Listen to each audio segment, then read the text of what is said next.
Can you hear me? No, not with your ears. I'm not speaking in the noise. I'm not shouting over the voices in your life. I'm not competing with your distractions. I am speaking in the quiet, in the pause, in that soft ache in your chest that no one else sees. That's where my voice lives. That's where I've been waiting for you. You're not here by accident. You didn't stumble into this moment, my child. I led you here because I saw the weight you've been carrying behind your smile. I saw the way you keep going, faithful, responsible, present on the outside, while inside you've been wondering if I'm still near. I am. I have never left your side, not once. I know it felt like I was far. I know there were nights you stared at the ceiling and asked, God, where are you? And I listened. I was right there, next to you, counting your silent tears. I was in the breath you sighed when you didn't have words to pray. I was in the moments no one applauded, no one noticed, and no one helped, but you still chose to believe. I saw all of it. And today, I want to remind you of something sacred. My voice has not gone silent. You've just been listening in the wrong direction. You've been waiting for thunder, but I've been whispering. You've been searching for clarity, but I've been giving you peace. You've been asking for answers, and I've been offering you my presence. Let me speak to the places in you that are tired, to the parts of your soul that have been waiting, not just for change, but for me.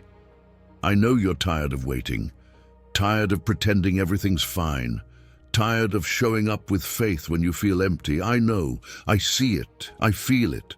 But child, listen to me. You are not empty. You are becoming. The silence you feel is not the absence of my love. It is the preparation of your soul. Because there are some truths that only bloom in stillness. There are some healings that only happen when the noise fades. And there are some answers that can only be received when your heart is still enough to know, I am God, I am good, and I am near. So stay with me here. Let me walk with you. In this journey, I will show you 15 spiritual keys. These are not just teachings. They are revelations. They are reminders of the divine wisdom I placed inside you before you were even born.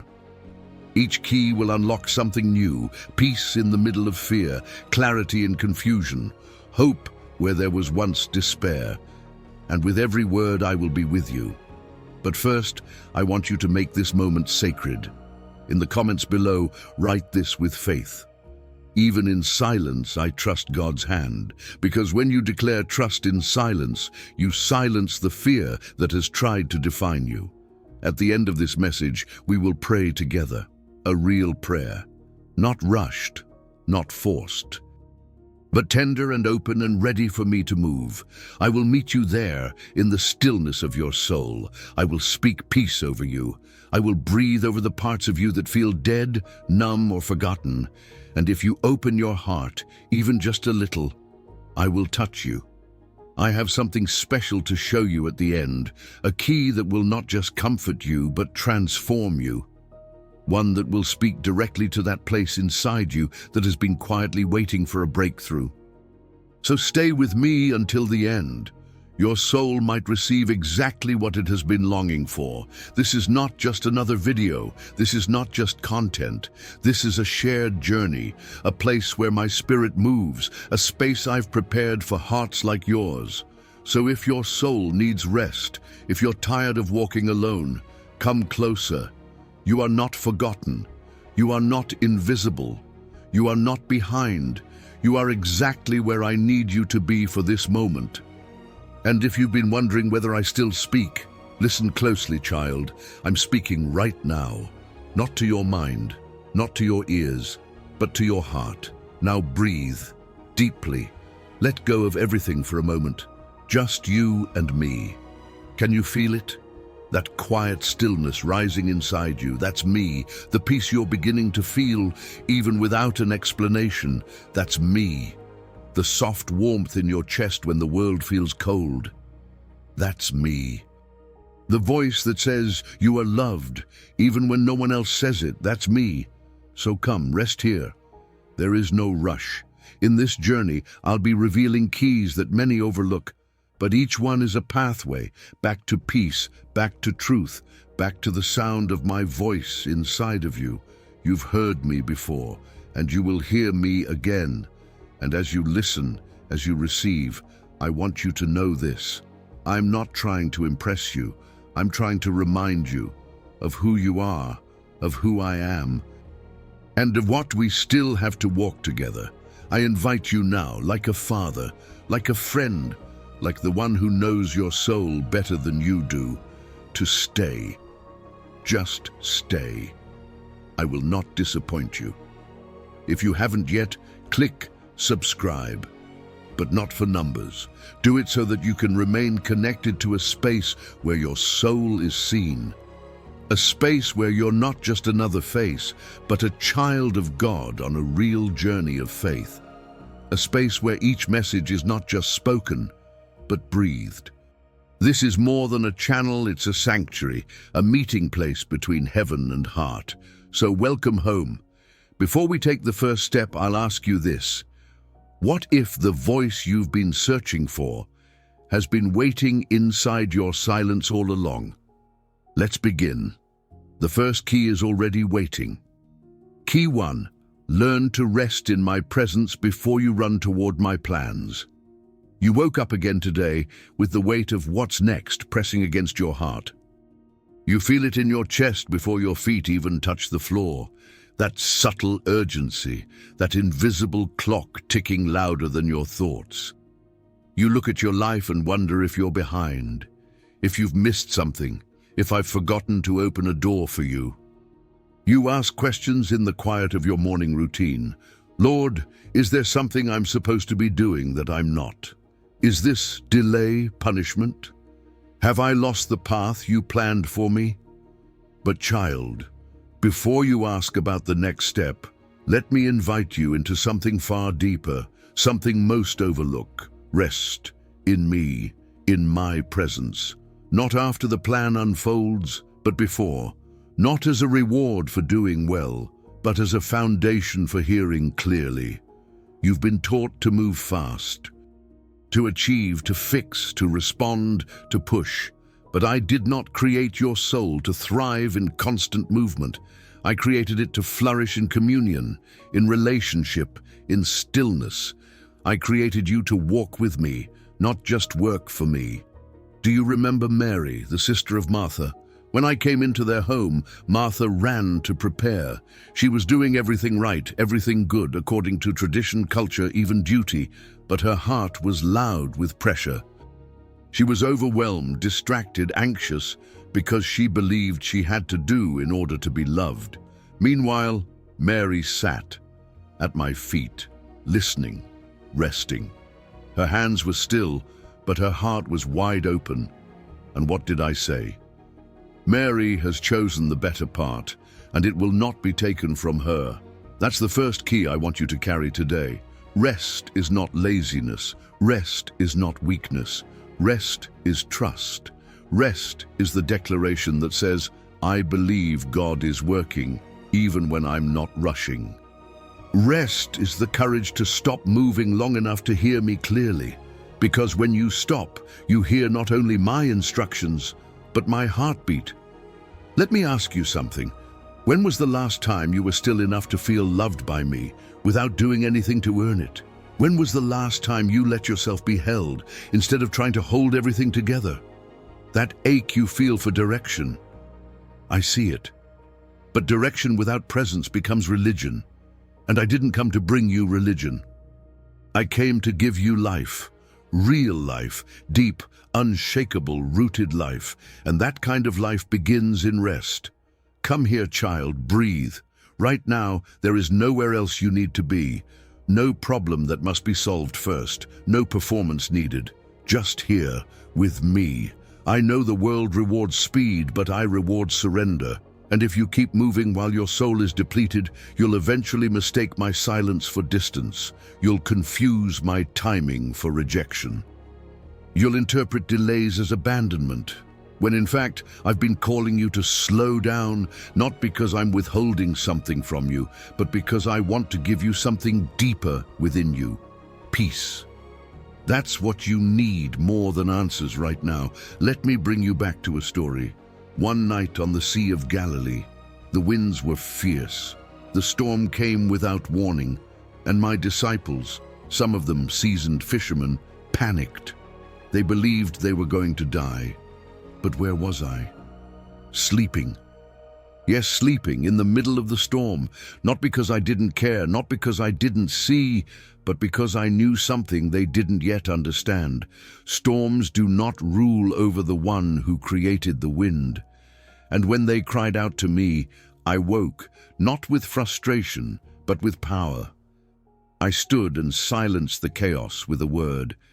And then I asked, "Why are you afraid? Do you still have no faith?" I wasn't scolding them. I was inviting them into a deeper truth. When you rest in me, even when the storm is loud, you'll learn that peace is not found in calmer circumstances. It's found in confident trust. So what about you? What storm have you been trying to fix with your own strength? What waves have you been fighting when I'm inviting you to sit beside me? Do you trust me enough to be still, even when you don't see results? Even when your prayers seem unanswered? Even when your plans fall apart? Because the first key to recognizing my voice is not just listening harder, it's resting deeper. When your soul is agitated, my voice becomes hard to hear. Not because I'm not speaking, but because worry drowns out my whisper. But when you return to stillness, when you let your spirit quiet down, when you come back to your breath, you begin to feel me again. My peace is not an emotion, it's a person. It's me. And I am not far from you. I've been waiting for you to stop, for you to return, for you to remember that you are loved before you perform, guided before you strive, and safe even when you don't feel in control. So here is my invitation today. Let go of the timeline you created. Lay down the guilt of not doing enough. Release the pressure of trying to earn what I already gave freely, my presence.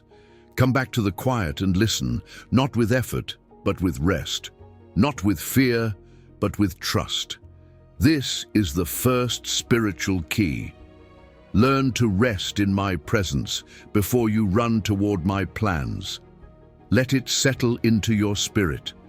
Let it become your rhythm. Before you check your to-do list, before you write your goals, before you ask me what to do next, just be with me, because sometimes the clarity you seek is hidden inside the peace you've been avoiding. Stay with me here. Don't rush. This is where your heart becomes whole again. If you're still watching, still listening, it's not by accident. You are being drawn, not by a video, but by my spirit. Let that quiet moment you feel right now become sacred. Don't push it away. Don't return to noise. Stay. Stay long enough to feel your soul begin to exhale. Let me be your breath today. Let me be your rest. You're not behind. You're not late. You're exactly where I can reach you. And before we go to the next key, I want you to carry this truth in your heart. Peace doesn't come after you figure everything out. Peace comes when you realize you don't have to. Because I already have. Now rest. Let this be the first step, not toward a goal, but toward me. Because the next key I will show you is not about what you do next. It's about what you believe when everything is still quiet. So stay close, because sometimes what you need is not a miracle, but a moment of stillness where you finally hear me say, "You are mine, and I am here." Key 2. Trust what I'm doing in you before you see what I'm doing around you. You've been asking for change. I've heard every word. The ones you spoke out loud, and the ones you whispered into your pillow when you thought no one was listening. You've prayed for me to move. You've asked me to open doors, to shift circumstances, to bring clarity, to reveal purpose. And you've waited, quietly, faithfully, sometimes desperately. But let me ask you something, beloved child. Have you noticed what I've been doing inside you? Because before I move mountains around you, I always begin by stirring the soil within you. I know it's hard to notice, especially when everything outside still looks the same, when the job hasn't changed, when the diagnosis still sits on your medical chart, when the relationship hasn't been restored, when the breakthrough seems miles away. But listen to me now, gently, clearly. You are not waiting alone. You are being transformed in the waiting. This is the second spiritual key. Trust what I'm doing in you before you see what I'm doing around you. It's easy to trust me when the miracle is visible, when the sea parts, when the blind see, when the door swings wide open. But real faith is born when nothing on the outside looks different, and yet something inside you says, I still believe. Faith that survives silence is the faith that changes lives. Look at the seed, it's buried. It's hidden beneath dirt, darkness, and time. But just because it's buried doesn't mean it's dead. In fact, it's in the dark, where the most sacred process begins. Roots take shape when no one can see them. Strength grows in silence, and when the time is right, after waiting, after pressure, after the invisible work, it breaks through the surface, and everyone sees what had been growing all along. You are that seed. You've been feeling buried. But what if you've been planted? What if the silence is the soil of your transformation? What if my delay is actually my preparation? What if the longing you feel is the very space I'm filling with purpose? I'm not ignoring you. I'm not punishing you. I'm forming something in you that could not be built through ease. I'm shaping your heart, your mind, your trust, your intimacy with me. I'm not as interested in giving you fast answers as I am in making you fully alive. Because if I gave you what you asked for too soon, it would crush you. But if I grow you first, what you carry will not break you, it will bless you. Let me take you to a quiet night in Gethsemane, the night before my crucifixion. I was there in the garden, surrounded by olive trees, and I felt it all, the weight of what was coming, the fear, the anguish, the sorrow so deep it almost broke my body before the cross did. I prayed, Father, if it is possible, let this cup pass from me. Do you know what that means? I asked the same question you ask. Is there another way? I've been where you are, longing for a different path, begging for the pain to pass, asking why the process feels so heavy. But then I said something that changed the world. Nevertheless, not my will, but yours be done. In that moment, surrender became victory. And in your life, surrender will always be the key that unlocks peace, even before answers arrive. You've asked me to open doors, but today I want to open your eyes, to see that I am already moving, even if it's not where you expected. Sometimes my greatest work is not the miracle you can post about, but the quiet strength I place in your spirit that no one else sees. That strength is forming in you now. That quiet resilience, that holy endurance, that unshakable identity that says, even if nothing changes around me, I know who is inside me. Let me speak to that part of you that still feels unsure. You haven't failed. You're not forgotten. You're in process. Yes, I'm preparing things for you, but more importantly, I'm preparing you for them. Because the version of you who receives the promise must be ready to carry it with grace, with wisdom, with faith that won't collapse under pressure. And that kind of readiness doesn't come through speed, it comes through surrender. So take a breath right now, feel your chest rise. Let the air you breathe remind you you're still here, still held, still chosen. I'm not asking you to understand everything. I'm asking you to trust me through it, even when it hurts, even when you don't know why, even when others move ahead and you feel like you're standing still. Because standing still with me is better than running ahead without me. Do you remember Joseph? He had dreams as a boy, visions of greatness, of influence, of divine purpose, and yet the journey that followed didn't look anything like his dreams. Betrayed by his brothers, sold into slavery, falsely accused, thrown into prison, forgotten, year after year the outward signs of my promise seemed to disappear. But child, I never left him, and I've never left you. In every pit, I was there. In every prison, I was shaping him. And when the time came, when he had been formed into a vessel that could carry the weight of his calling, I lifted him.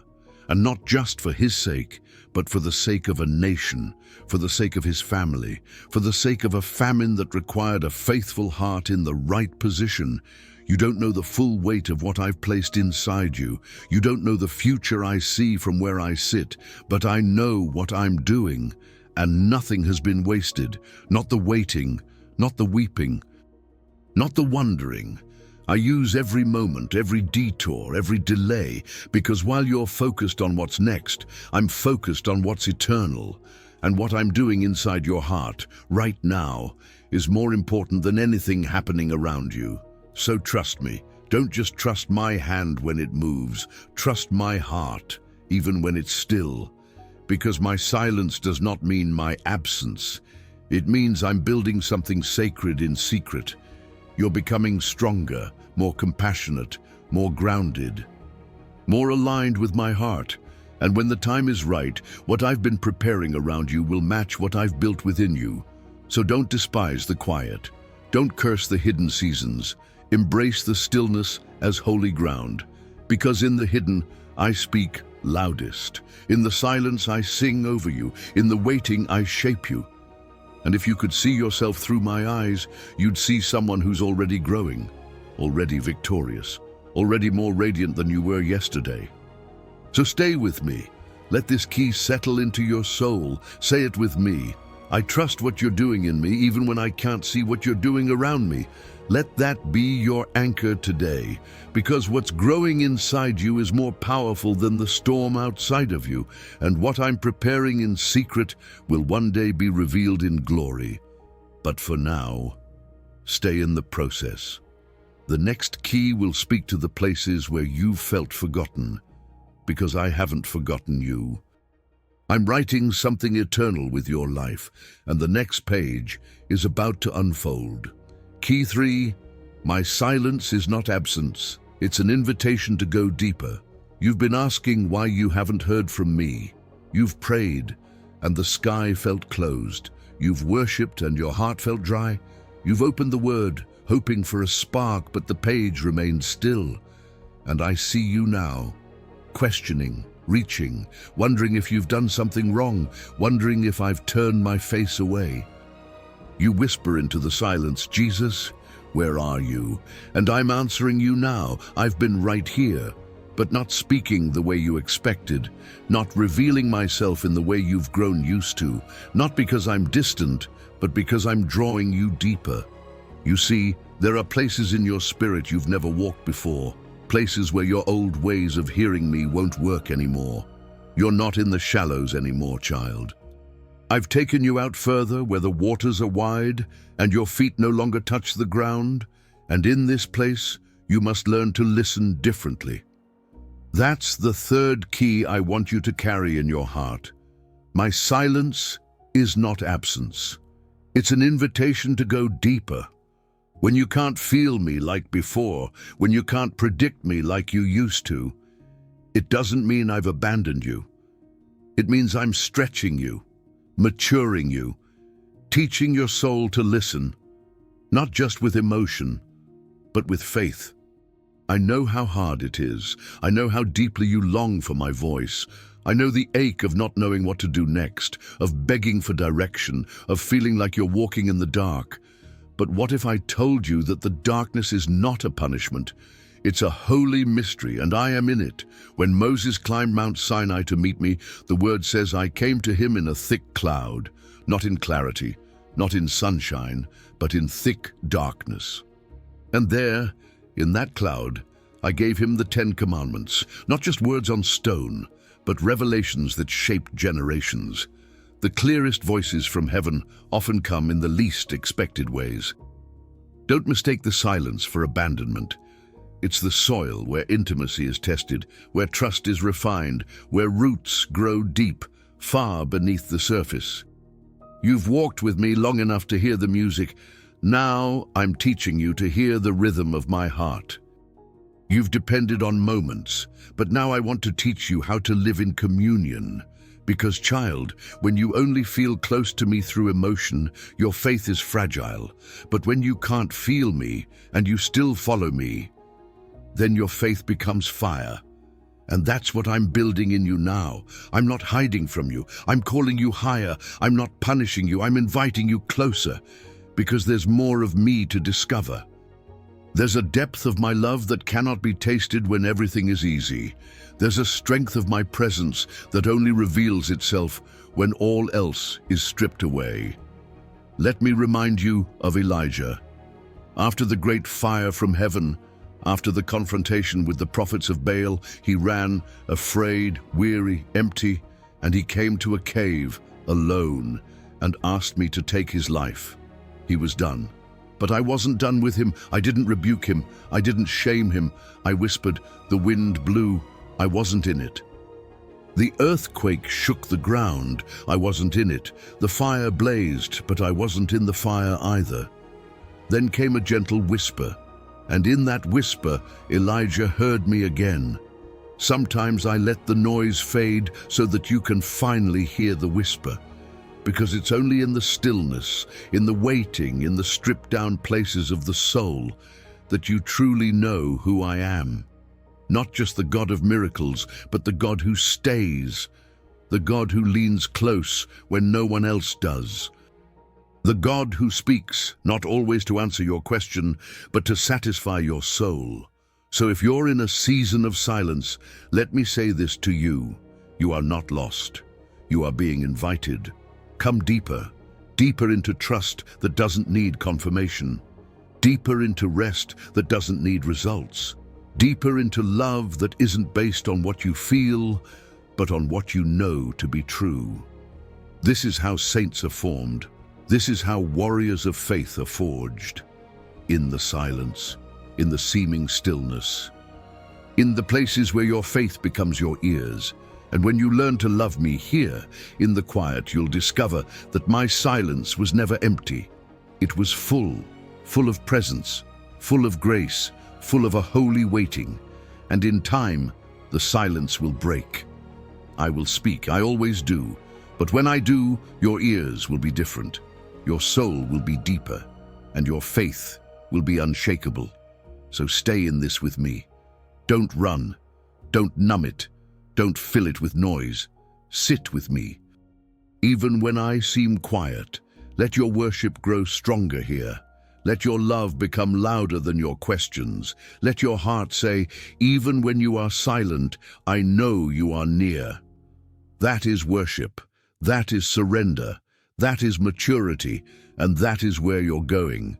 So if you're here listening and the silence has been louder than my answers, I want you to pause right now and write this in the comments as an act of faith. I'm not afraid of the silence.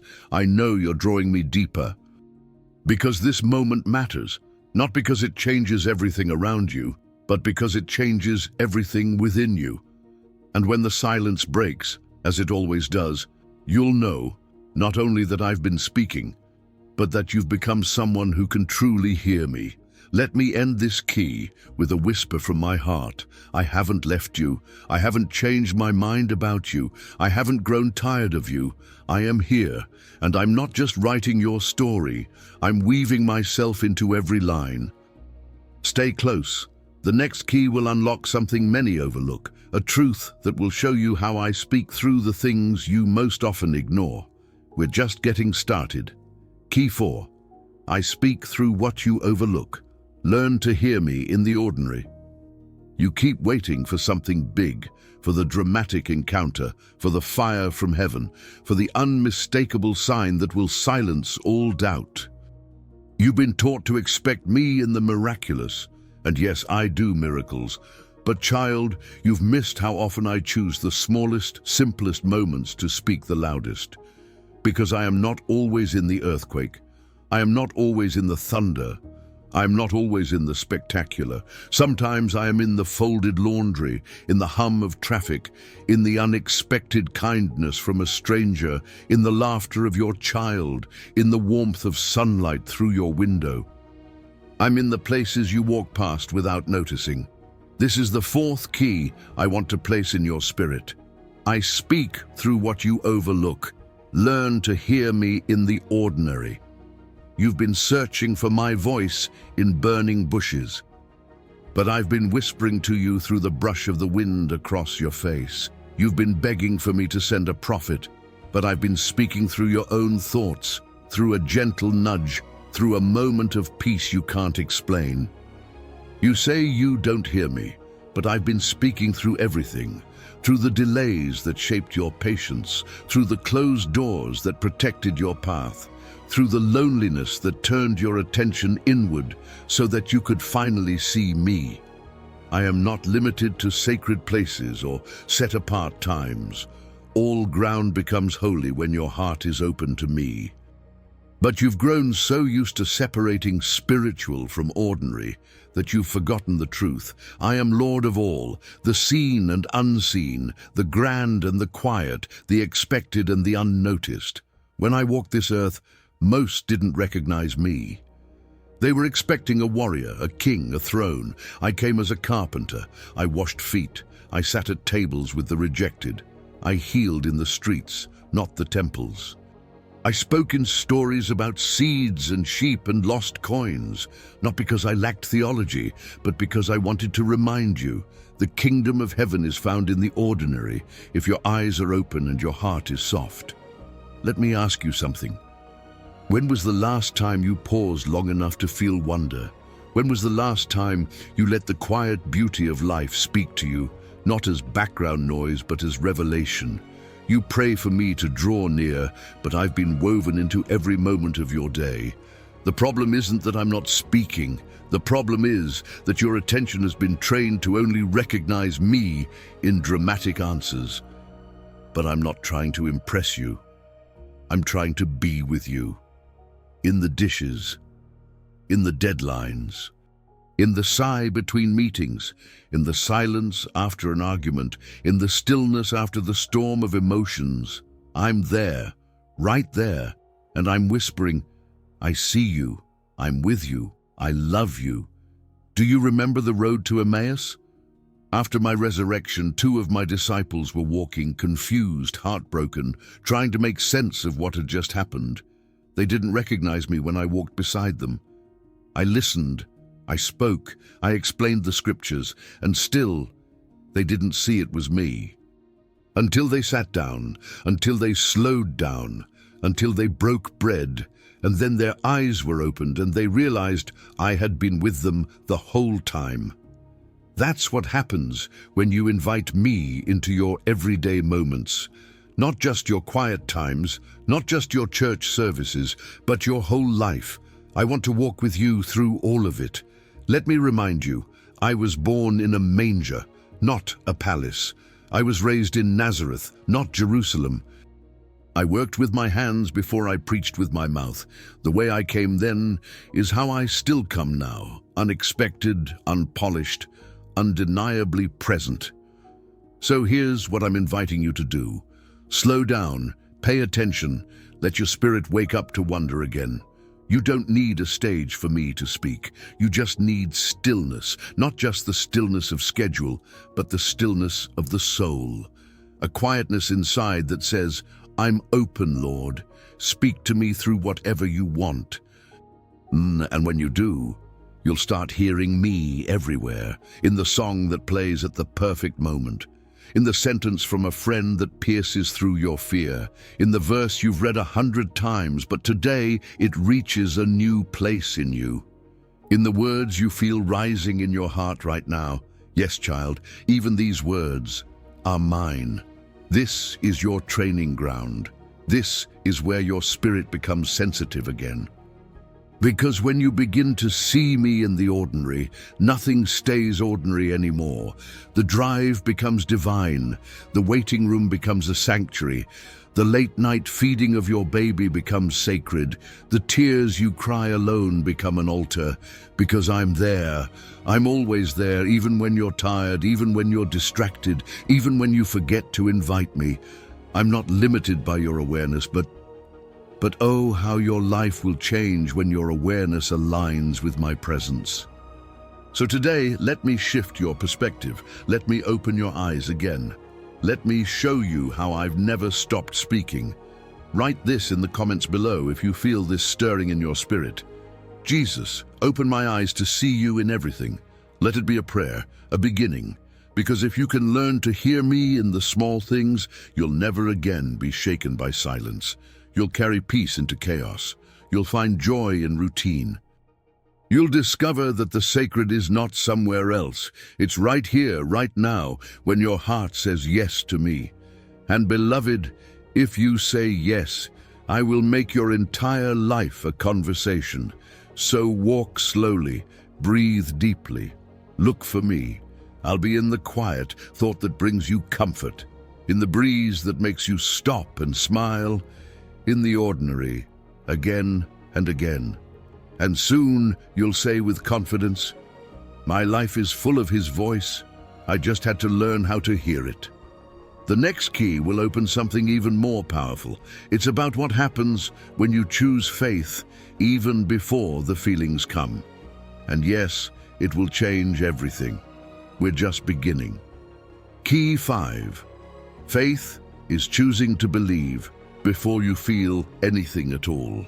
I see you when you sit in the quiet, waiting for a sign that never seems to come.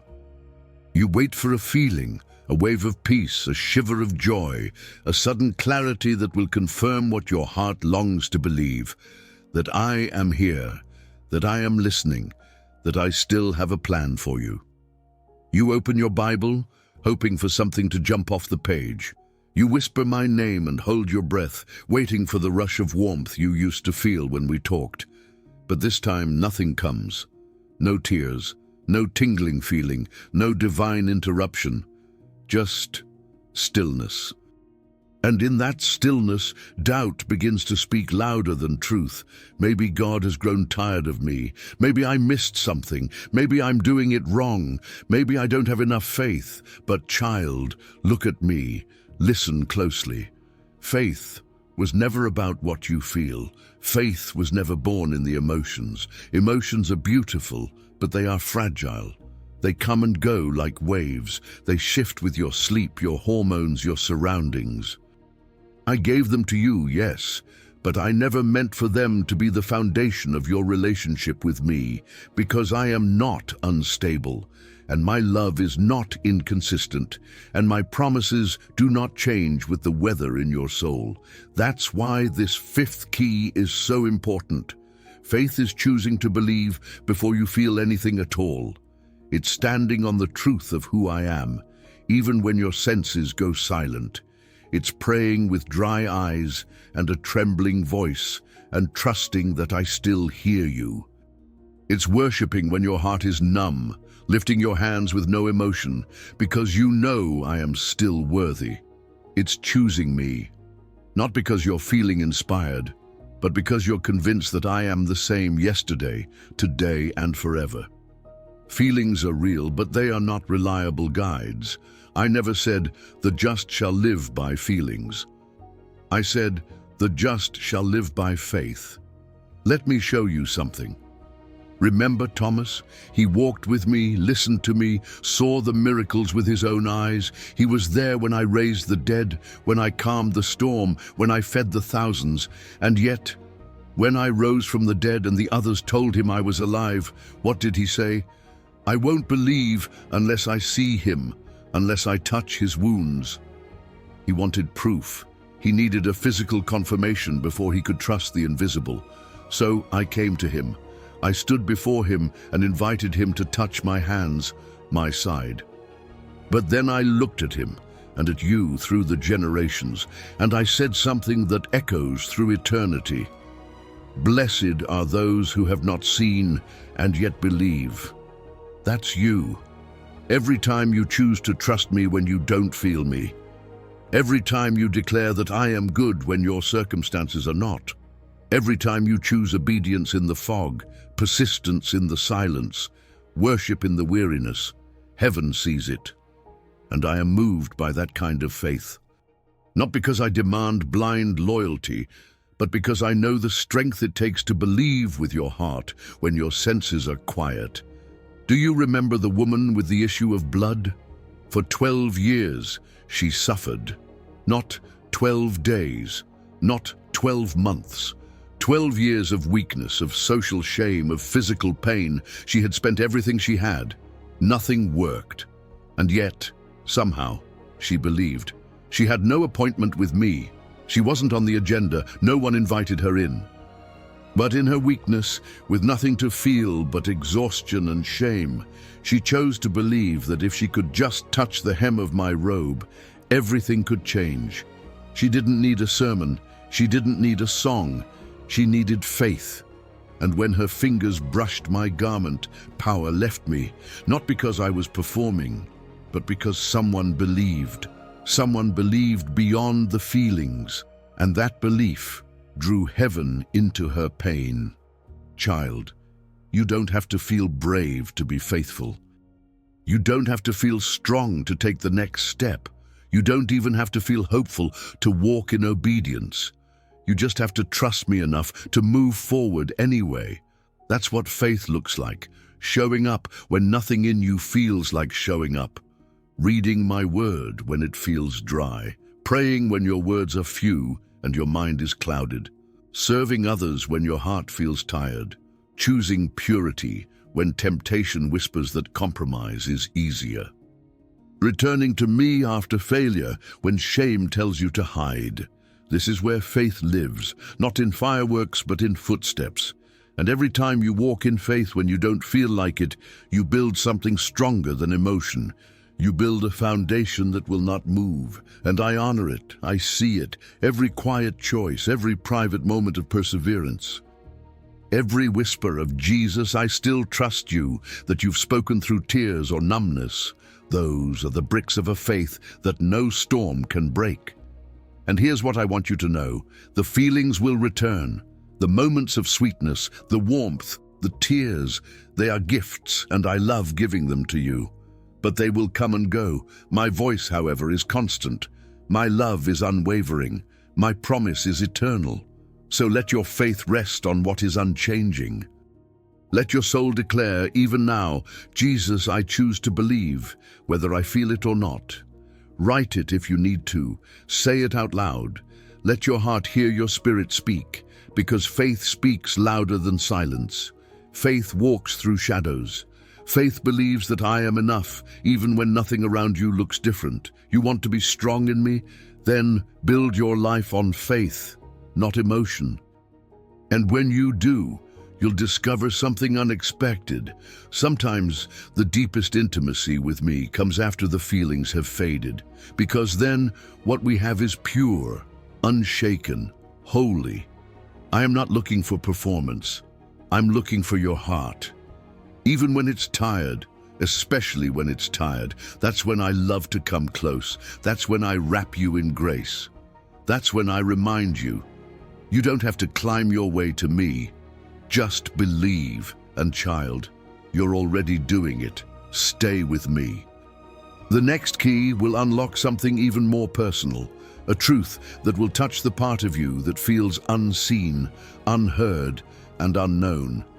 And I promise, it's going to be healing. We're going there together. Key 6. I know you deeply, even the parts you hide from everyone else. You've learned how to smile when you're tired, how to say I'm okay when you're anything but. You've learned how to carry on when the weight on your shoulders feels heavier than your words can explain. You've become skilled at hiding the ache, at functioning while fractured, at walking through your day with pieces of yourself buried just below the surface.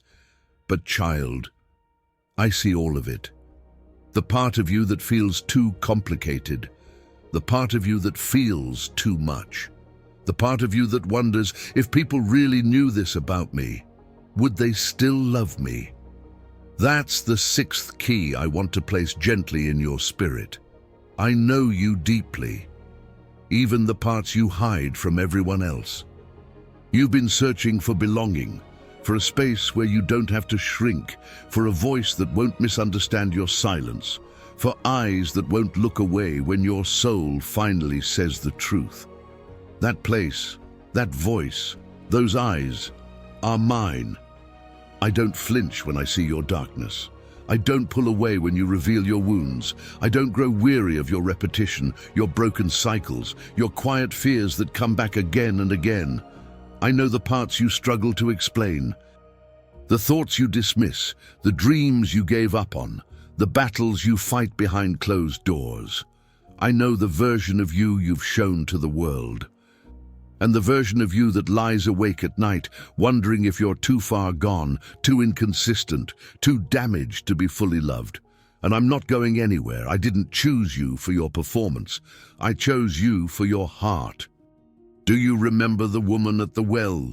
She came in the heat of the day, not because she preferred the sun, but because she didn't want to be seen. Shame drove her there. Rejection shaped her timing.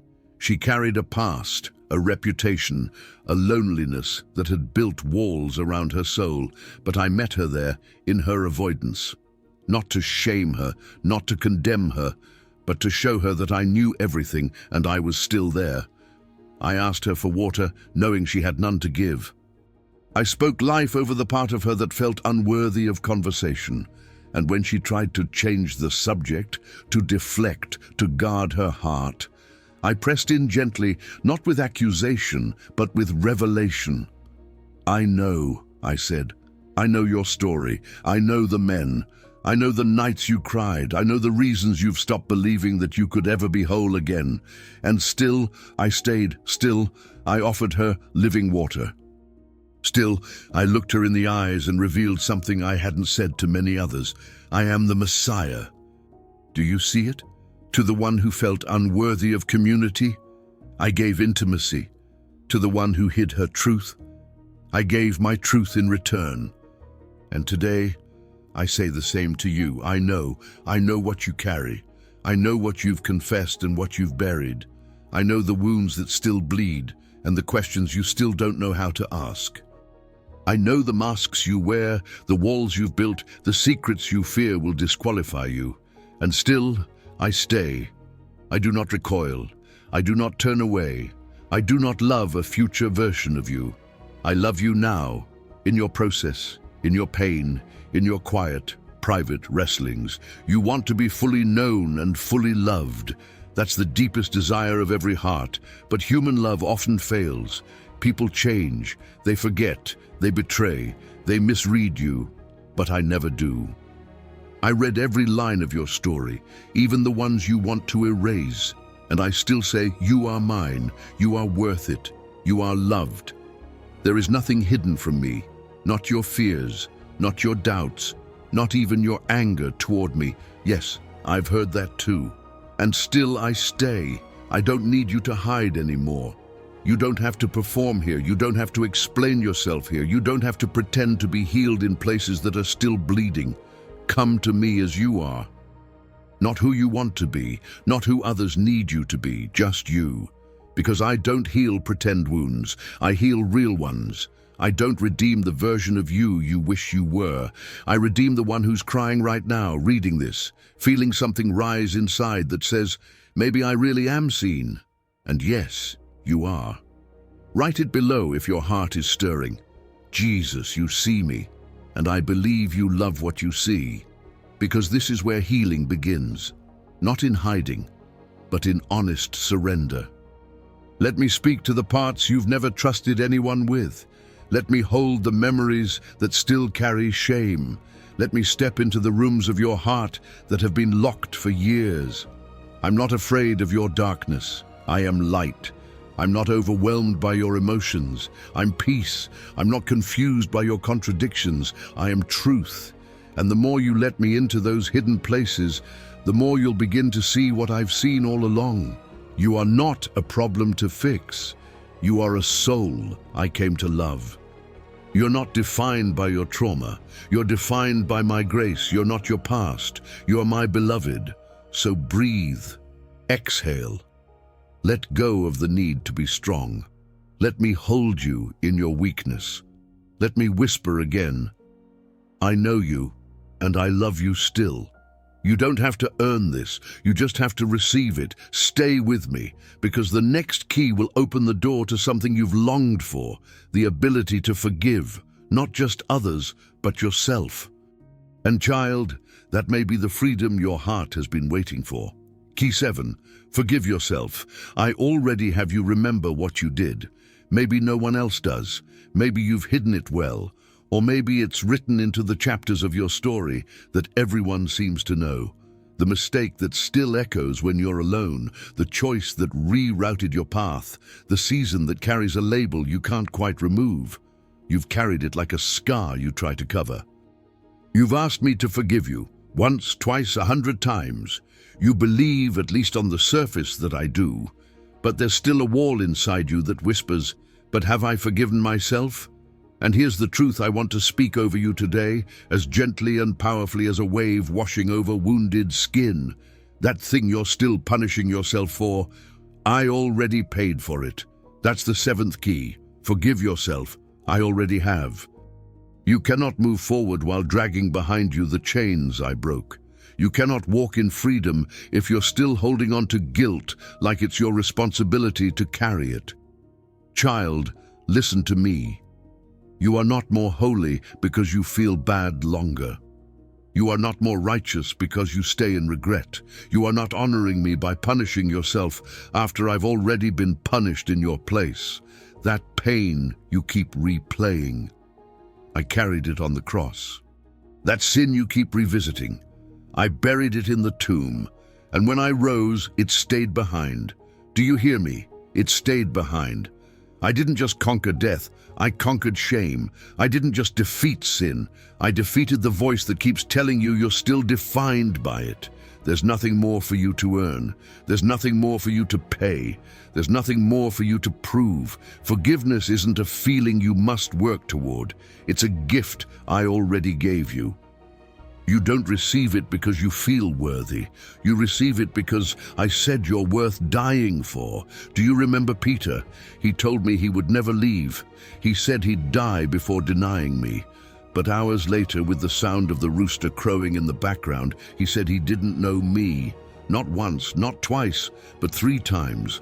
And when our eyes met in that moment, shame washed over him like a flood. He ran, he wept, he hid. He didn't believe he was worthy anymore.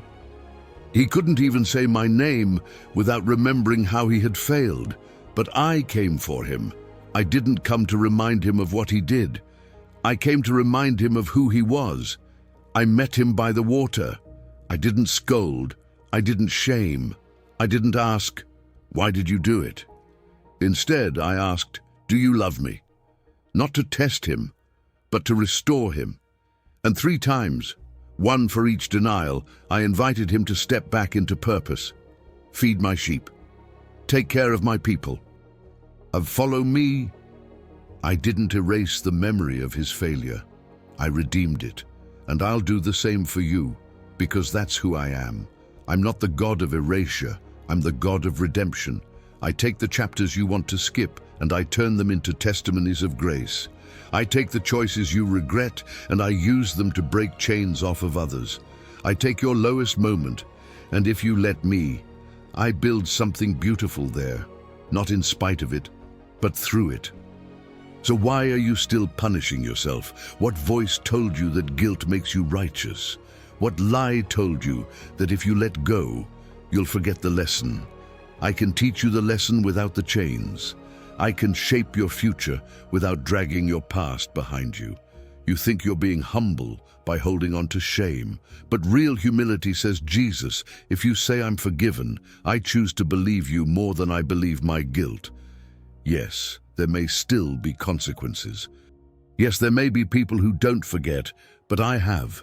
Because when I look at you, I don't see failure. I see someone I love, someone I died for, someone I rose for, someone I live for. So today I'm asking you, will you release what I already forgave? Will you tear up the record of wrongs you've kept against yourself? Will you look into my eyes and say, Jesus, if you're not holding it against me, I won't either. Say it out loud. Write it below as a declaration of healing. I forgive myself because Jesus already has. Let that be your turning point, your moment of release. I know the enemy has tried to convince you that this guilt keeps you grounded, that it keeps you responsible. But that's not responsibility, that's bondage. And I came to set captives free, not just from sin, but from shame. There is no condemnation for those who are in me, and you are in me, fully, forever. So forgive yourself. Not because it didn't matter, but because it mattered so much I died for it, and now it's finished, really finished. Let your soul breathe again. Let joy come back without guilt. Let purpose rise up from the ashes. Let love flow freely, not because you're perfect, but because you're redeemed. You are more than what you did. You are more than what you lost. You are more than who you were. You are mine, and I'm not ashamed to call you my child, so lift your head. Look in the mirror and see what I see. Grace, beloved, restored. We're not going backward, we're walking forward. The next key will show you how to trust again, not just in me, but in life, in love, in hope, even after everything that's tried to break you. But first, forgive yourself. Let this be your moment. You're free. Key 8, trust again. Even after the breaking, I saw what happened to you. Not just the moment it broke, but everything that led to it. The way you hoped, the way you believed, the way you gave your heart with trembling hands and expected it to be held gently, but it wasn't. Something broke. A relationship, a dream, a promise. Maybe your heart, maybe your trust. And ever since, a part of you has been hesitant to open again. You smile, but not the same. You love but guarded. You walk but with one eye on the ground, afraid to trip in the same place you fell before. I know it. I've watched you try to protect yourself. I've seen the quiet battles where your heart longs to hope again, but your memory fights it, where you whisper prayers that start in faith but end in fear. And I'm here now, not to rush you, not to push you, but to walk with you into something sacred. The healing of trust. That's the 8th key I want you to carry close to your chest. Trust again, even after the breaking. Because, child, what broke you doesn't get to define you. What disappointed you doesn't get to own your future. The betrayal wasn't the end. The silence wasn't my absence. The collapse of what you built doesn't mean I disappeared. I was there when it happened. I held you when no one saw. I whispered peace over you while you cried behind closed doors. And though the pain was real, so is the healing I offer now. Let's talk about your heart. Not just the one that beats, but the one that hopes. It's been through fire. Some of the flames were lit by others. Some by your own hands. Some by life's circumstances you couldn't control. And now ashes remain where dreams used to live. But do you know what I do with ashes? I breathe on them, and when I do, beauty rises, not in spite of the burning, but because of it. I am the God who restores, who rebuilds, who revives. But the first step is trust. Not the loud, showy kind, not the perfect, flawless kind, but the trembling kind. The kind that says, Jesus, I don't know how, but I want to trust again. Start there. You don't need to pretend. You don't need to have all the answers. You just need to open the door. Even a crack is enough for me to come in and begin the work. I want to remind you of someone. Thomas. He wasn't there when I first appeared to the others after my resurrection. And when they told him I was alive, he said, unless I see the nail marks in his hands, I will not believe. He wasn't weak. He was wounded. It wasn't a lack of faith. It was a heart that had been crushed by the cross and couldn't risk more disappointment. I didn't scold him. I came back just for him. I let him touch my wounds, and I let my presence become the healing he didn't even know he still hoped for. That's what I want to do with you. You don't need to hide your doubts. You don't need to fake your way through the healing. I will meet you where you are, in the room where others don't understand, in the place where questions still linger. And I'll whisper, peace be with you. Because peace is the beginning of trust, and trust is the beginning of a new story. You've been guarding your heart for a long time, and I understand why. But that same wall that's kept pain out has also kept me at a distance. Let me back in. Let me show you that not everyone leaves. Not every hope ends in heartbreak. Not every beginning ends in pain. I am the one who stays. I am the one who rebuilds. I am the one who never, ever fails. But I need you to trust again. Not perfectly, not quickly, just honestly. Even a whisper is enough. Even if all you can say is, Lord, I'm scared to trust, but I'm willing to try. That's a prayer, and I hear it. Write it in the comments if it's stirring in you now. Jesus, I'm choosing to trust again, even after the breaking. Because this choice, even in its fragile form, shifts something in your spirit.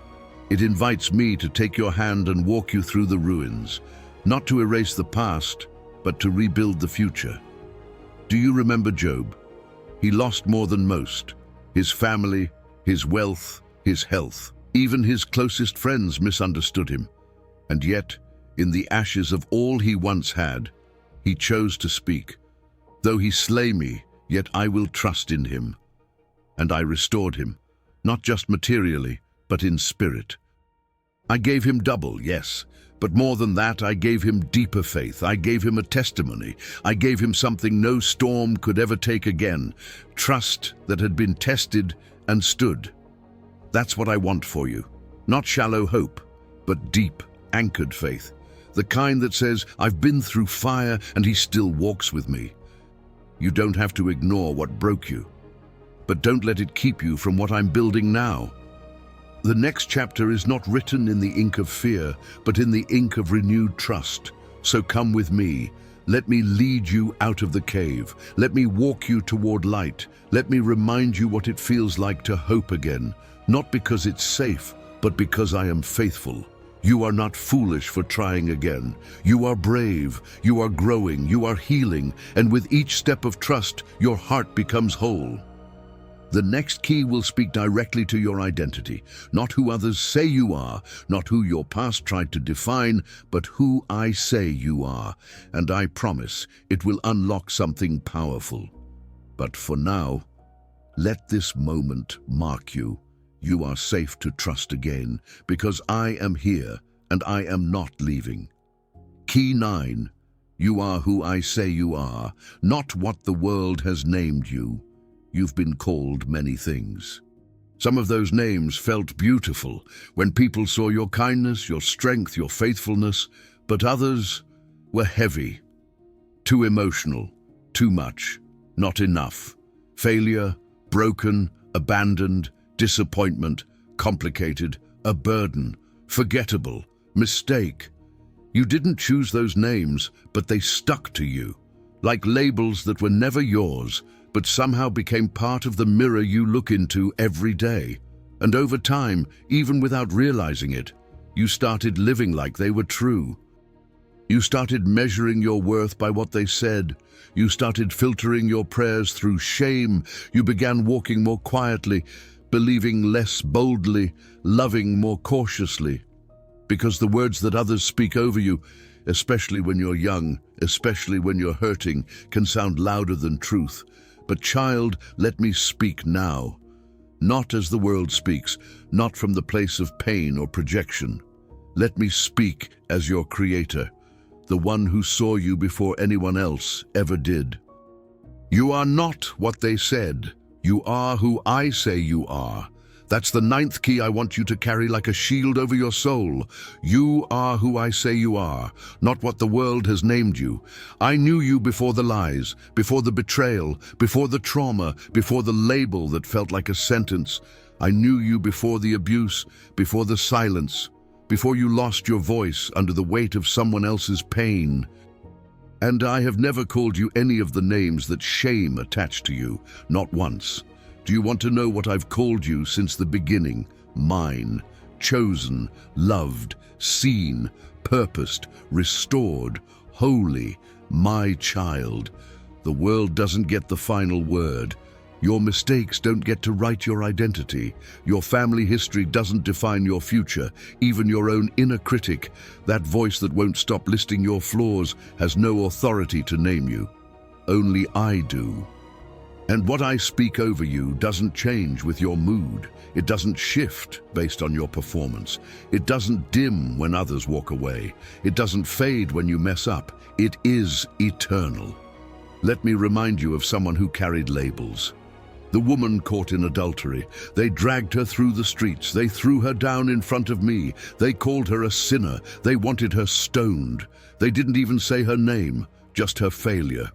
But I looked at her and saw more than a mistake. I saw a heart that still had breath. I saw a soul worth saving. I stooped low, wrote in the dust, and said to them, "Let any one of you who is without sin be the first to throw a stone." One by one they walked away, and then I turned to her, not with disgust, but with tenderness. "Where are your accusers?" I asked. "Gone," she said, and I spoke words that the world could never offer. "Neither do I condemn you. Go now and leave your life of sin." She came with a label. She left with a new identity, forgiven, seen, loved, and today I want to do the same for you. Whatever name you've lived under, I'm breaking its power right now. That label that makes you shrink in shame, that lie that plays like a broken record in your mind, that false identity that clings to your soul, I'm removing it because I didn't create you to live under names the world gave you. I created you in my image. You are fearfully and wonderfully made. You are knit together with purpose. You are full of potential that hell has tried to silence because it knows how powerful you are when you believe who you truly are. Write this in the comments if you're ready to receive a new name. I am who Jesus says I am. And let that be your turning point. You are not invisible. You are not too far gone. You are not a mistake. You are my beloved. Do you remember Jacob? His name meant deceiver, and he lived like it for a long time, manipulating, running, surviving. But there came a night when he wrestled with me, and in the wrestling something sacred happened. I asked him, "What is your name?" He said, "Jacob." In other words, I am the deceiver. I am the mess. I am the one who's always running. But I didn't let him stay there. I looked at him and said, "Your name will no longer be Jacob, but Israel. For you have struggled with God and with humans and have overcome." He came in brokenness. He left with a new name. He left with a new future. And I want the same for you. There is power in names, and the name I've spoken over you is not just a title, it's a calling. So stop answering to what I never called you. Stop shrinking under labels I never gave. Stop building your identity around wounds and start building it around my word. You are not your worst day. You are not your greatest sin. You are not what they did to you. You are not the addiction, the fear, the failure, or the cycle. You are redeemed. You are anointed. You are called for such a time as this. You are a light in the dark. You are a warrior of grace. You are a child of the King. And the moment you begin to believe that, really believe it, everything changes. Your posture changes. Your choices change. Your prayers change. Because you stop living like someone trying to earn a place in my presence and start living like someone who already belongs there. So breathe deep, child. Let the names fall off, the ones that never fit, the ones that wounded, the ones you inherited but were never yours to carry. And hear me speak now, as clearly as if I stood beside you.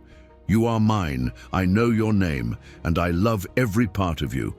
Let this key unlock your voice again. Let it restore your confidence. Let it reignite your faith.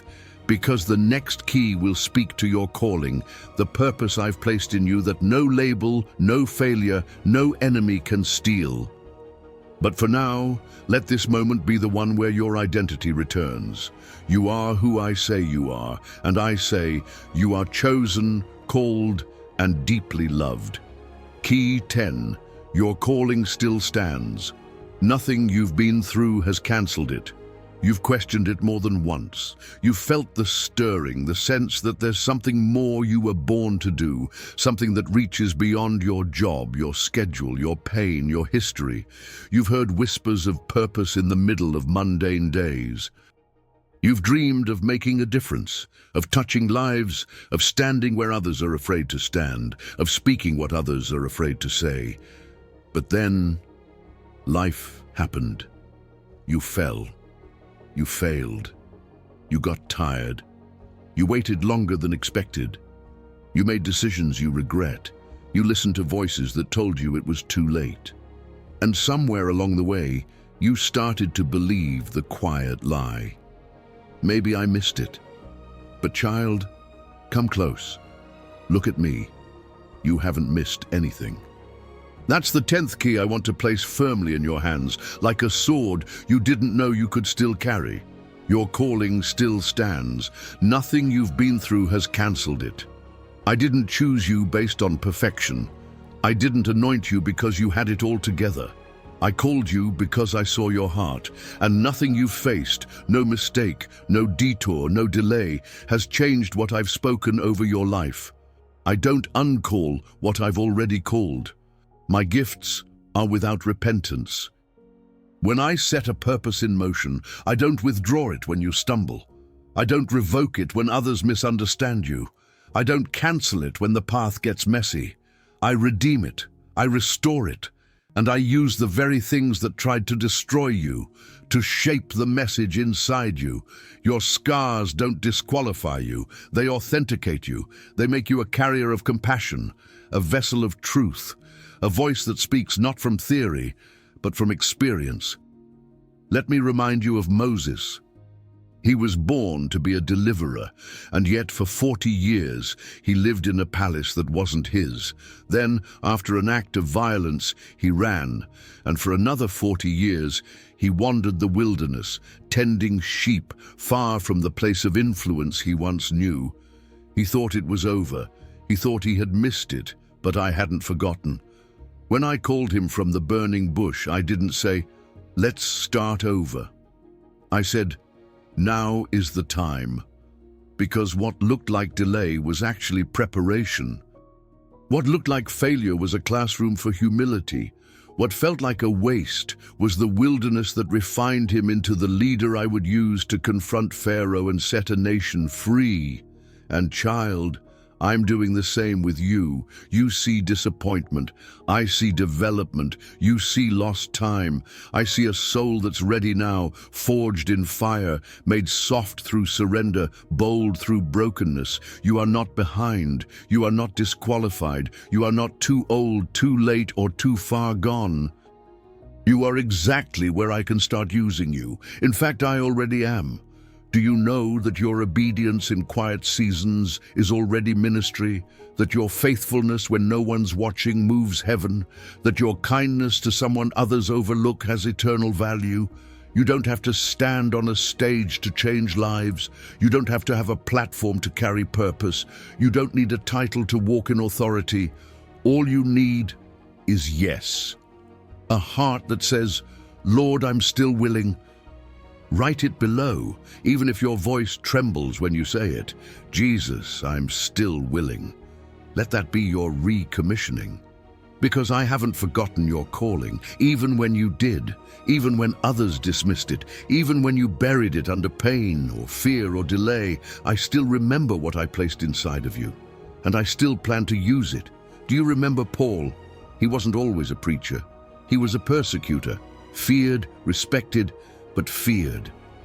He believed he was doing right, even while dragging my children into chains. And yet, when I met him on the road, I didn't disqualify him for his past. I didn't cancel the assignment. I redeemed the fire inside him. I took the same intensity, the same passion, the same voice, and I redirected it for my glory.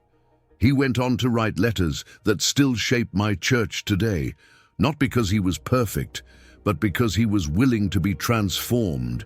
That's all I ask of you. Not perfection, surrender. Not performance, faithfulness. Your calling may not look like what you imagined, but it will be everything your spirit has longed for. Because calling isn't just about doing, it's about being. Being someone who walks with me. Being someone who speaks my heart.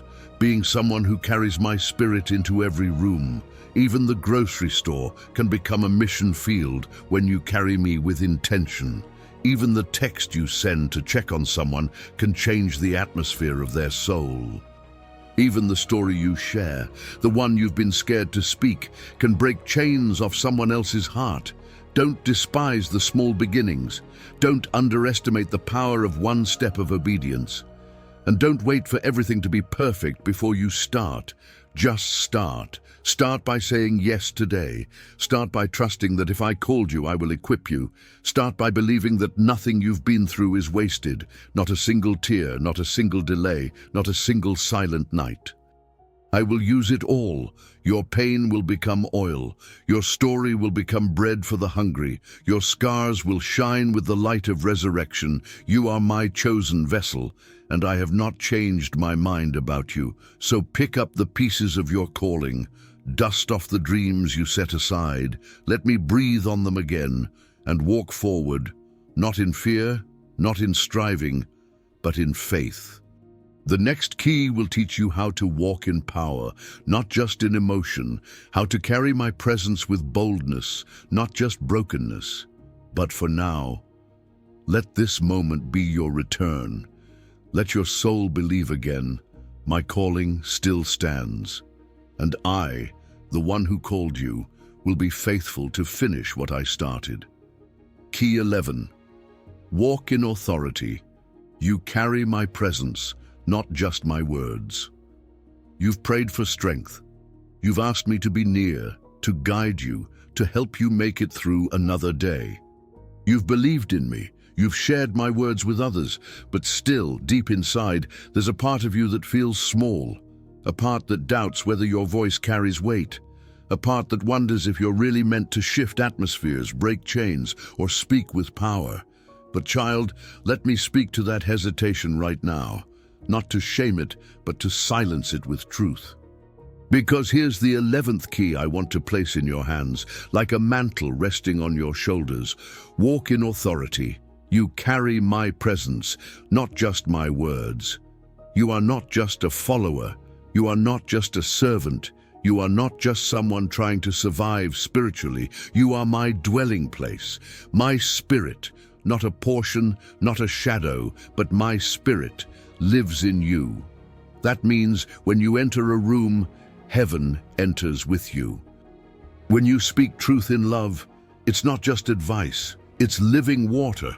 When you pray, it's not just wishful thinking, it's a declaration backed by heaven's power. But somewhere along the way, the enemy convinced you that your power depended on your feelings, that you could only speak boldly when you felt bold, that you could only intercede with authority when you were emotionally strong, that you had to earn your way into spiritual confidence. But that's not how it works. Authority doesn't come from emotion. It comes from identity. It comes from knowing whose you are and what that means. When I gave you my spirit, I gave you access to everything you need to walk in power, love, and a sound mind. You don't have to be loud to be powerful. You don't have to be famous to carry influence. You don't have to be perfect to be dangerous to the darkness. You just have to believe, I am in you. Do you remember David? Before the crown, before the throne, before the songs. He was just a shepherd, But when he stood before Goliath, he didn't speak as someone small. He didn't look at his youth, his size, or his lack of experience. He looked at me. He said, "You come to me with sword, spear, and javelin, but I come to you in the name of the Lord Almighty." And that was enough, because my presence in him outweighed the intimidation in front of him. And the same is true for you. You may not feel qualified. You may not see yourself as courageous. But the enemy does. He's afraid of what happens when you wake up to who you are in me. Because the moment you realize you carry authority, everything changes. Your prayers change from begging to declaring. Your posture changes from shrinking to standing. Your perspective changes from fear to faith. Let me show you something else. Do you remember Peter, the one who denied me? Yes, the same man who wept bitterly in shame. But after the resurrection, after I restored him, after the Holy Spirit came upon him at Pentecost, he stood up in front of thousands and preached with such power that 3,000 souls were saved in a single day. Not because he was perfect, not because he had memorized every scripture, but because he was filled. He had received the fire, and he refused to be silent. That fire is in you too. Don't let it die out in hesitation. Fan it, use it, walk with it. You were not meant to hide your light under fear or false humility. You were made to shine, to pray with power, to speak with confidence, to walk into dark places and carry the presence that sets captives free. You don't need a microphone. You don't need a stage. You just need to believe that I have anointed you. Yes, you, for such a time as this. The world doesn't need more noise. It needs voices filled with my spirit. It needs hearts rooted in authority that comes from intimacy. So rise. Not in pride, but in purpose. Let me remind you of this. When you speak, the spiritual realm listens. When you pray, chains tremble. When you walk in truth, strongholds shake. Because you're not walking alone, you're walking with me. Write this in the comments if you're ready to step into this calling. I will walk in the authority Jesus gave me. And let that be your new posture. Not timid, not passive, not unsure, but rooted, bold, steady. Because I've given you weapons that are not of this world. I've given you the word, sharper than any sword. I've given you my name, a name that every knee must bow to. I've given you discernment, power, and peace that can silence storms. You don't have to wait for permission. You don't have to feel qualified. You just have to remember who lives in you. I want you to see your ordinary life as holy ground.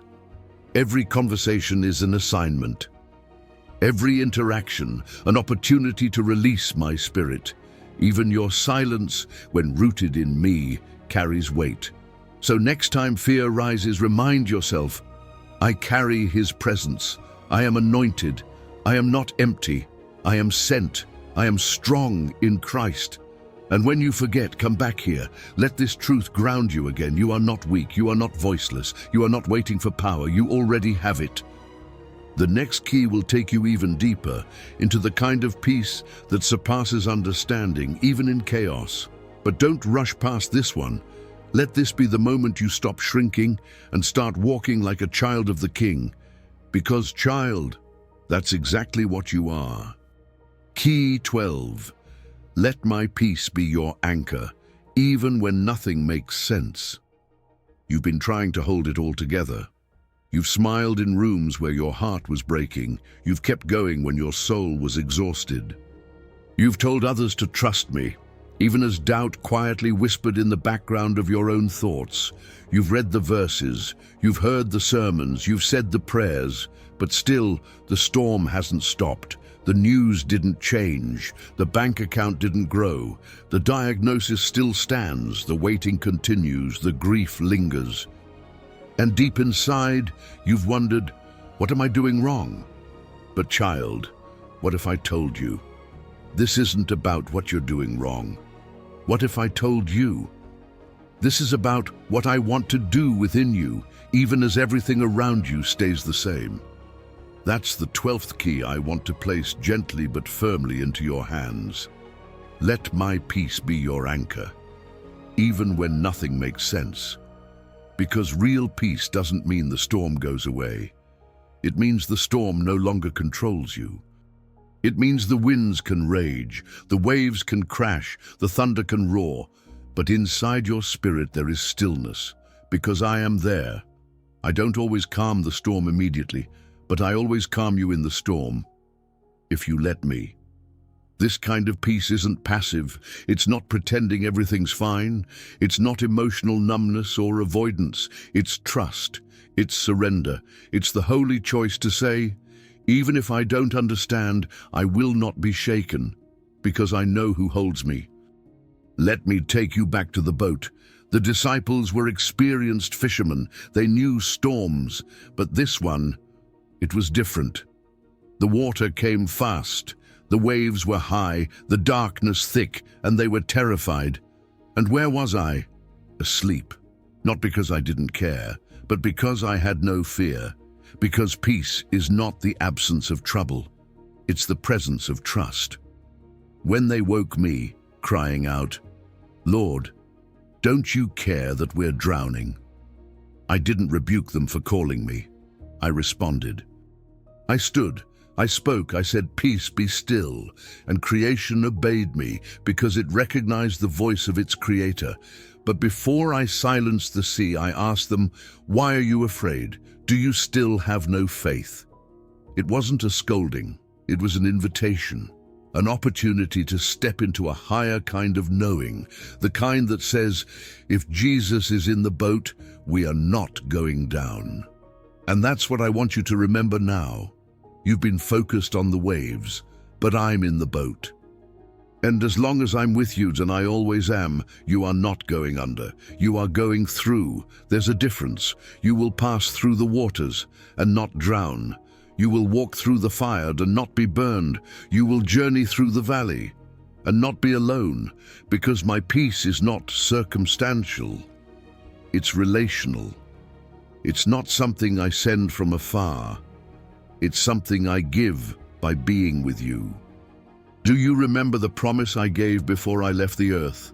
I said, "Peace I leave with you, my peace I give you, not as the world gives do I give to you."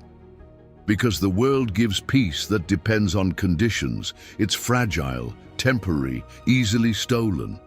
But my peace, it comes from a deeper place. It comes from knowing me, from trusting me, from walking with me through every season, not just the easy ones. You've spent too much time trying to understand what's happening around you. But true peace doesn't come from clarity, it comes from closeness. You may not understand the why, but you can know the who, me, and that's enough. You see, peace isn't found in controlling the chaos. Peace is found in releasing it to me. It's found in surrendering the questions. It's found in choosing rest when your mind wants to run in circles. It's found in worship that rises before the breakthrough. It's found in stillness that trusts. I don't have to figure this out. Jesus is with me. Write it below if you need to declare it in your spirit. Jesus, you are my peace, even when I don't understand.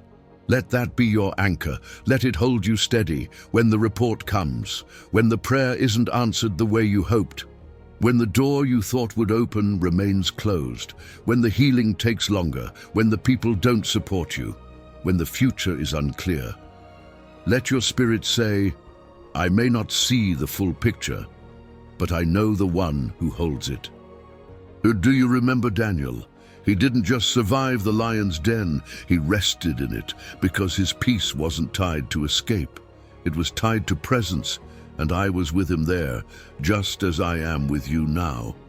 Do you remember Shadrach, Meshach, and Abednego?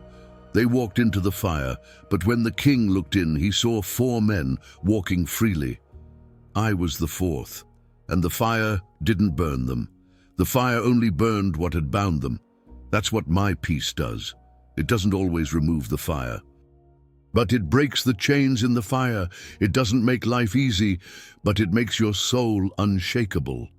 You've been holding your breath, waiting for something to change before you feel safe again. But peace doesn't begin after the shift. Peace is what carries you into the shift. So breathe now. Yes, now, right here in the middle of the unknown, in the middle of the unanswered questions, in the middle of the wait. You don't need to wait for clarity to breathe. I am your clarity. I am your calm. I am your center, so let me become your anchor.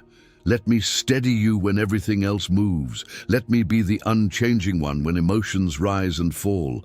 Let me show you how to live from the inside out, not the outside in. Because my peace isn't a reward for figuring things out. It's a gift, and I give it freely. You don't have to earn it, you just have to receive it.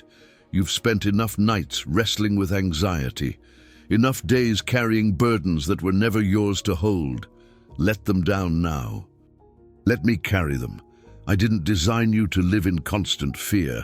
I didn't call you to survive every day barely holding on. I called you to abide, to remain in me, to let my words remain in you.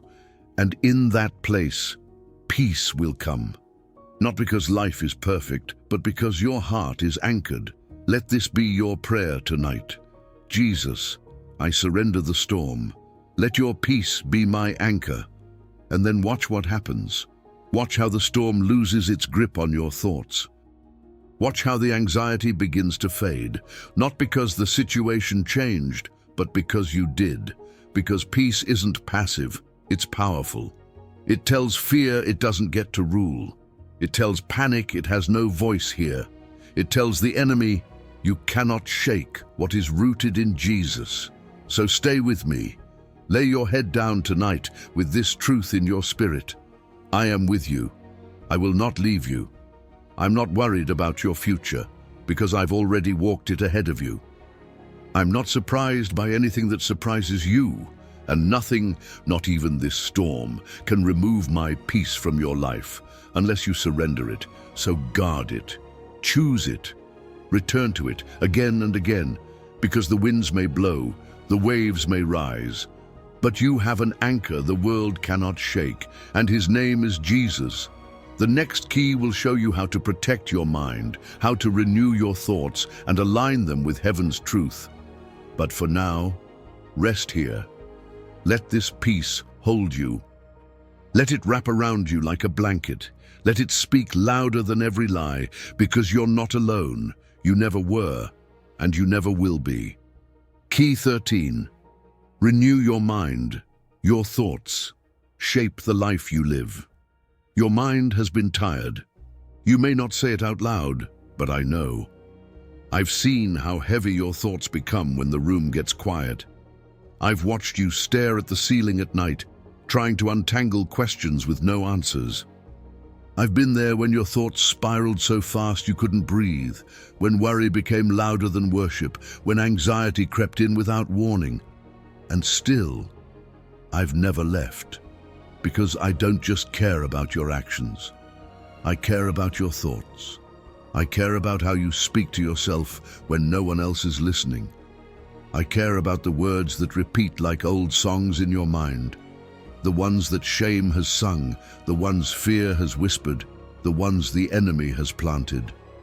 And that's why I'm giving you this 13th key today, one that will unlock a new kind of freedom if you let it. Renew your mind, because your thoughts shape the life you live. Your spiritual life doesn't begin in your hands or your feet. It begins in your mind. Every fear, every doubt, every compromise, they all take root first in how you think. But so does faith. So does courage. So does peace. That's why I said, be transformed by the renewing of your mind. Because transformation doesn't happen through effort alone. It happens when you begin to believe differently, when your thoughts align with truth. My truth. Everything shifts. Let me show you something. You were made in my image, not just your body, but your capacity to think, to create, to imagine, to reason, to choose. That means your mind is powerful, not in the way the world defines power, but in the way that changes eternity. That's why the enemy doesn't start with destruction. He starts with deception. He doesn't need to ruin your life if he can hijack your thinking, if he can convince you that you're unworthy, unloved, unseen, or beyond help. He doesn't need to steal your calling, because you'll forfeit it yourself. That's why I'm calling you now to reclaim the battlefield of your thoughts. Because you don't have to believe everything you think. You don't have to follow every anxious path your mind presents. You don't have to live as a prisoner to inner narratives that were never written by me. You can be free, but it starts with truth. Not motivational quotes, not self-help affirmations.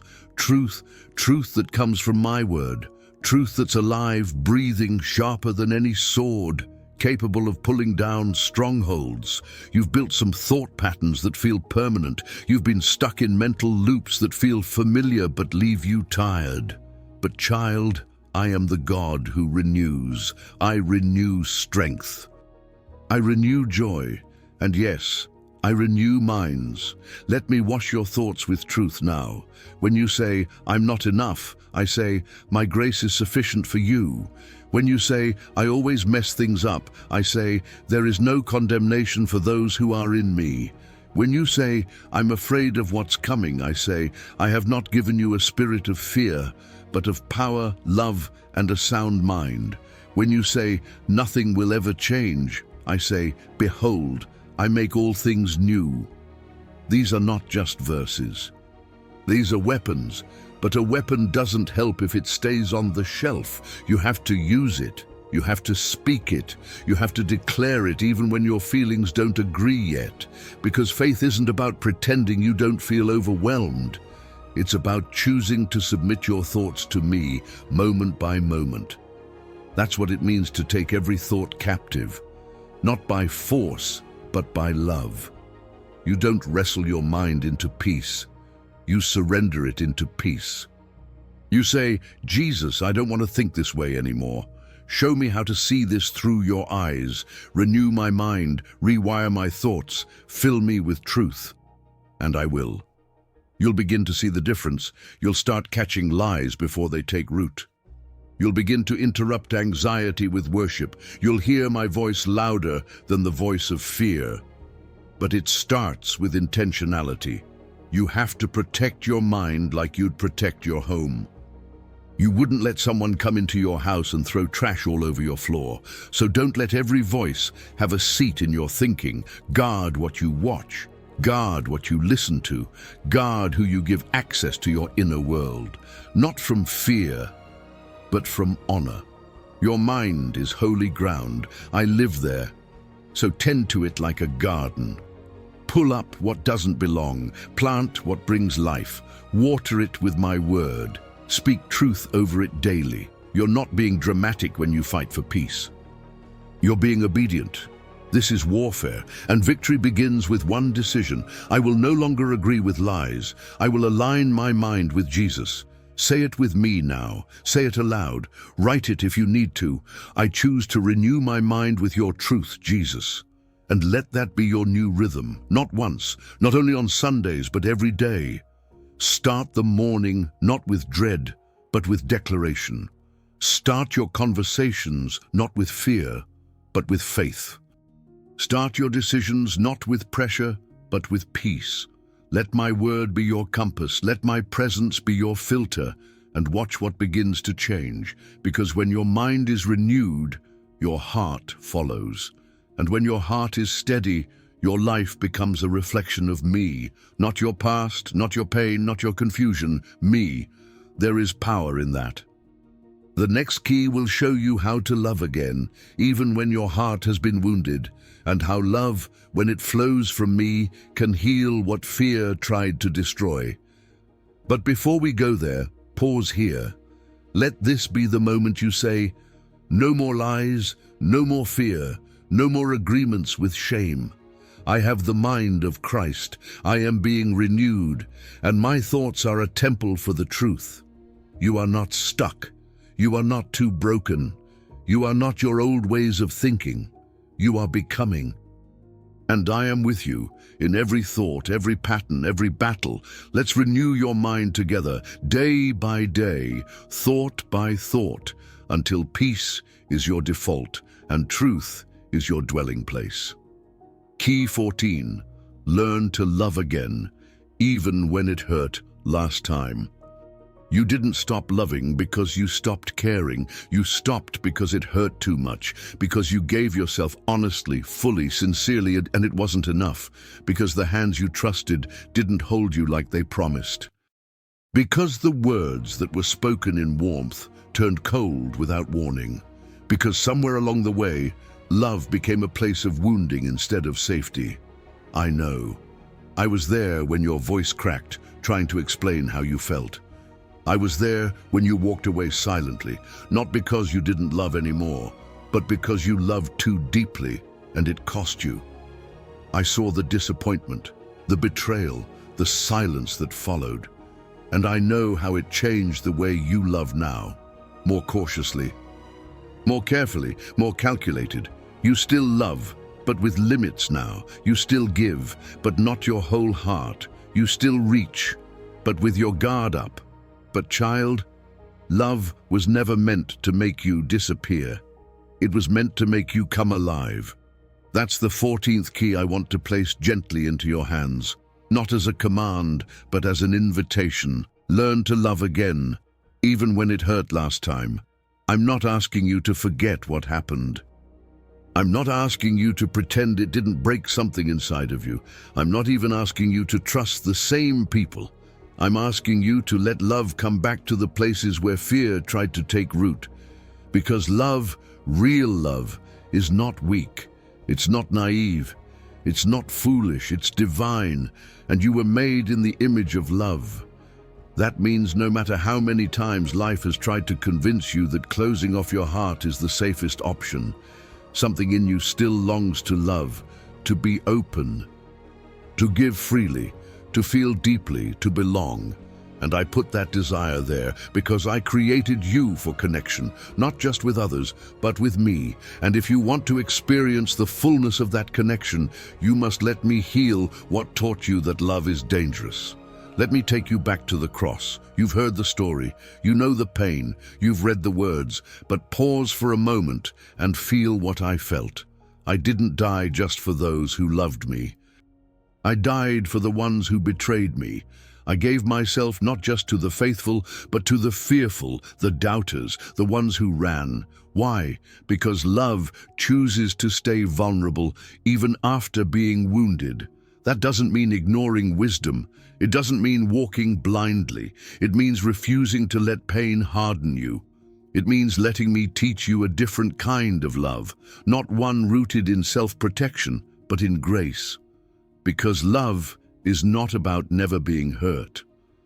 It's about loving from a place so deeply anchored in me that hurt no longer defines you. Let me remind you of Peter. He loved me, and yet in my darkest hour, he denied me 3 times. He didn't just fail me, he distanced himself from me, and yet I came back for him, not with resentment, not with bitterness, but with breakfast on the shore and one question: do you love me? And 3 times, one for each denial, I gave him a chance to answer. Because love restores. Love reopens the door. Love builds again, not because it forgets the breaking, but because it refuses to let the breaking be the end. You've been telling yourself that it's safer to stay guarded, that if you lower your expectations, you won't be disappointed. But here's the truth. You can't selectively numb. When you shut down to avoid pain, you shut down to joy too. When you protect yourself from sorrow, you also block the path to deep connection. And I want more for you than numb survival. I want you to feel again, to trust again, to open your hands again, not with everyone, not all at once, but with me first. Let me reintroduce you to love, not the version that left you bleeding, but the kind that heals you when you're broken. Let me show you how to love from wholeness, not emptiness, from freedom, not fear. Because love isn't just something you give away. It's something that fills you when it flows from me. You've spent years trying to love from your own strength, trying to be everything for everyone, trying to hold people together, situations together, relationships together, even when it was tearing you apart. But now I'm asking you to let me be the source. When you love from my presence, you're not drained. You're renewed. When you forgive with my grace, you're not pretending it didn't hurt. You're choosing not to carry the pain anymore. When you serve with my heart, you're not losing yourself. You're becoming your truest self. And yes, loving again will require courage, but courage isn't the absence of fear. Courage is saying, I've been hurt before, and I still believe love is worth it. Write this below if your heart feels it now. Jesus, teach me how to love again with your heart, because this is where healing begins. Not in forgetting, but in trusting again. Not in erasing your story, but in rewriting it with me as the author. You are not defined by what love cost you in the past. You are being redefined by what love will restore in you now. There's someone who needs the love you carry, and they won't feel it unless you open your heart again. There's a generation that needs your compassion. There's a friend who needs your presence. There's a family member who needs your patience. There's a stranger who needs your smile. And most of all, there is a part of you that needs to be loved again by you. Because somewhere in the heartbreak you forgot that you're still worthy of being cherished. But I never forgot. I have loved you with an everlasting love. I have drawn you with kindness, and I will teach you how to walk again, soft, brave, whole. The next key will teach you how to endure the waiting, how to live fully while you're still in process. But for now, let this be your beginning. Let your heart whisper, I will not let fear harden me. I will let Jesus teach me to love again. And I will, because perfect love, my love, casts out fear, and I've never stopped loving you, even when you were hiding, even when you were hurting, even when you were pushing me away. I stayed, because that's what real love does, and now I'm teaching you to do the same, not in your own strength, but in mine. Key 15. Embrace the process. I'm working in the waiting. I know you're tired of waiting, tired of holding on while the world moves forward. Tired of watching prayers go unanswered while others seem to receive quickly. Tired of wondering if you're missing something or if I've simply passed you by. But listen to me with your heart, not just your ears. You are not forgotten, not for a second, not for a breath, not even when the silence stretches longer than you expected. That's why this 15th key matters so deeply, because it holds everything you've learned, everything you've endured, and everything you're still becoming. Embrace the process. I'm working in the waiting. I know you don't like process. You want results. Now. You want clarity, a path, a promise fulfilled. And I understand. You were made to long for movement, for purpose, for life fully lived. But child, process is where the deepest work happens. It's in the soil, not the spotlight. It's in the silence, not the shouts. It's in the becoming, not just the arriving. I'm not just writing your story, and I'm writing you. And stories worth telling are not rushed. They're carved out slowly, with patience, with fire, with grace. You've looked at delay and called it disappointment, but what if it's development? What if the waiting is not wasted time, but sacred time? Time where roots grow deeper than you can see. Time where I'm preparing you to carry what you asked for without being crushed by it. Time where you're shedding old layers, fear, insecurity, pride, self-reliance, to make space for the weight of glory that's coming. I'm not holding out on you. I'm holding you, because I love you too much to hand you a promise your character isn't ready to sustain. Do you remember Joseph? He dreamed of greatness, but then came the pit, the betrayal, the prison, years of waiting in the shadows. But I was with him. I was with him in the disappointment. I was with him in the betrayal. I was with him in the prison. And I was forming him, not just for his sake, but for the sake of a nation. When the time came, he wasn't just ready for a title. He was ready for a legacy, and I'm doing the same in you. What I'm building isn't just for today, it's for generations. You've been asking me for fruit, but I've been focused on roots, because what grows quickly fades quickly. But what is cultivated slowly endures. So if you're still in process, rejoice. It means I'm still working. It means the author hasn't put down the pen. It means the potter still has his hands on the clay. Yes, it's uncomfortable. Yes, it requires trust. Yes, it stretches every part of you. But child, it's worth it. Because you're not just being refined, you're being readied. You've looked at the clock and felt behind. But I don't measure you by time.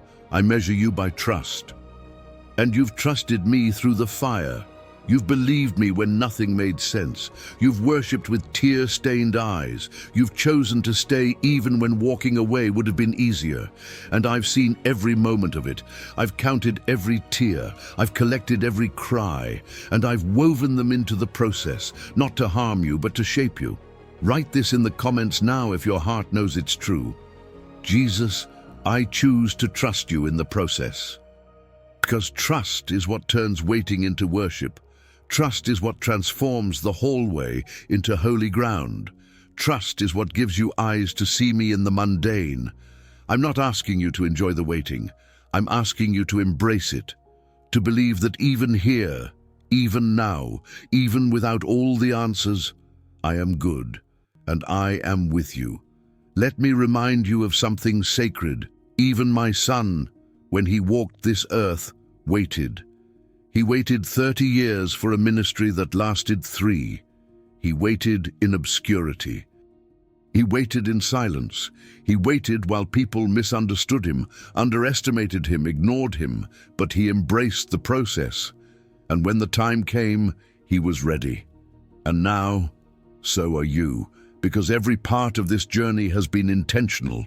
The pain, the pruning, the hiddenness, the hope that kept coming back no matter how many times it was crushed. Nothing was wasted, not a single day. So lift your head. You're not late. You're not behind. You're not forgotten. You are in the hands of a God who finishes what he starts. So breathe, child. The process is sacred. The delay is divine. And the one who promised is faithful. Let these words wrap around your spirit like a final whisper of truth. He who began a good work in you will be faithful to complete it.